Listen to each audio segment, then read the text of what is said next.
Hey, welcome back. Flip FPV here, and today we're going to be doing a review on the Armattan chameleon frame. So first of all, I owe you guys an apology, all 23 of you.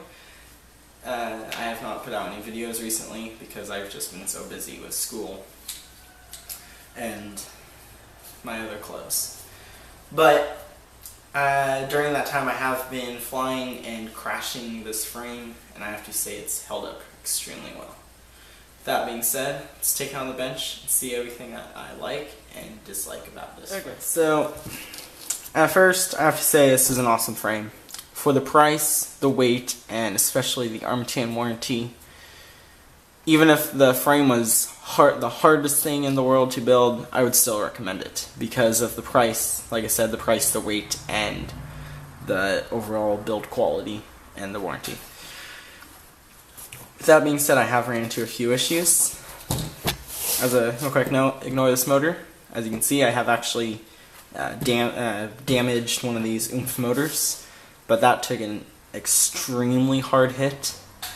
And if I was in the middle of a race day, I could have probably still used it. But right now, I'm waiting on a replacement one of these motors. But so. Overall, I would say I'd give this frame a 9 out of 10 because let's start off with the good things. So I love that this is a one-piece unibody frame because it's going to save weight, and in the end, the Armattan frames are so durable. Unibody frame, I don't think, is really going to have a disadvantage over a multi-piece frame, so each arm is a separate piece, and then the bottom plate, top plate, all that. So the durability is excellent. With that being said, I did have to get a warranted part or warranted parts, and so real quick, this is just a GoPro Session dummy, same weight and size. I'll come back to that in a few minutes. But I took a pretty nasty crash. I took out the lens on a GoPro lens. This is also a new camera because I also broke the camera in that crash. But anyway, I broke the lens, and along with I actually bent one of these back. So at first I thought, okay, it was just a little bit bent. These screws were kind of tight on, I think it was this side. So, okay. Well, when I was going in to clean it, just make it look a little nicer for this, I noticed that these screws on one of them were completely stripped. Or, I won't say completely stripped. They were about 95% stripped. So, I go on and I'm checking everything else out just to make sure nothing else is damaged, and I noticed this is damaged. Both these threads were damaged. So, okay, I go to Armattan. I contact Randy. Randy is their warranty guy, and they sent me two new front roll bars. Actually, they accidentally sent double, because they were going to send it expedited shipping, but they forgot to send the first package expedited. So in the end, I ended up getting a total of 4 of these.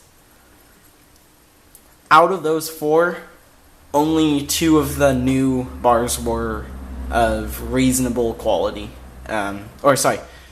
Externally they were all fine, but once again, these bolts were, on one of them was completely stripped, and then on the other one, one of them was stripped, the other one was not. So, quality control, I think.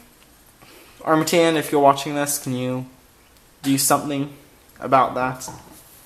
Randy did suggest just using longer bolts here, like 14mm bolts. So, yeah. Armattan, if you're watching this, it can't be that much harder to include longer bolts for this area, right? Okay. So, as far as this whole frame, I'd say that's the only thing I dislike about it. So, on a couple other things, I really like this bracket because it holds everything pretty well. I mean, I did bend it, but I was able to bend back, and they have actually made a version 2 of this back plate, along with version 2 of this main plate. I'll talk about that in just a sec. So, the version 2 is supposed to be even more durable. I haven't come anywhere near close to breaking this, so real quick, I just had to blur this out because there's too much FAA number in here and I can't track it, so with the blur tool. But what I'm trying to say here is that the fingers are there are no longer fingers, instead they are filled in. And as far as the flight controller, you may have seen that they are countersunk. They are no longer countersunk. I prefer them countersunk, but I guess it'll be more durable. Thank you. So now back to the battery and this. So I said in my build how this wasn't very. The mount was made for a GoPro or GoPro Session size camera, not a Mobius or Runcam size camera. So there's not much you can do without it sticking way far out, but that's another little thing I have about it. So this is a GoPro Session size. Like I said, it's a dummy. And this is the China Hobby Line 1370C 4-cell battery, which I have actually not used these. I'll do a review on these in a little while. But as you can see, it'll fit there pretty well.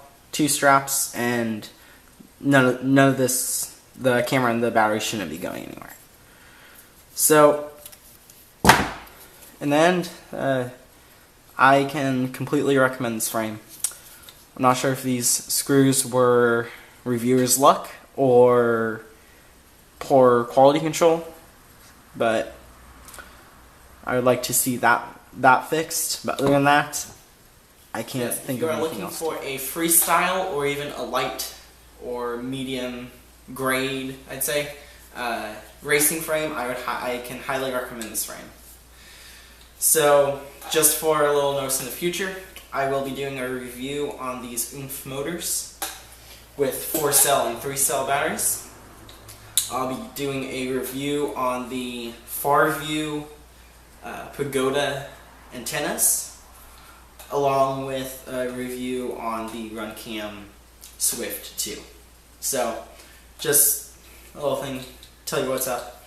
And you might have noticed, but in my original build, I was using the Spectrum DX9 system along with the Spectrum Quad Race receiver. And since then, I have switched all my gear over to FreeSky stuff. So this is a FreeSky XSR with the modified antennas to 1/4 wavelength, where 1/4 is what is stock. If you guys want, I can do a video on that, although it's pretty easy. So thank you for watching. Please like, subscribe, and see you next time.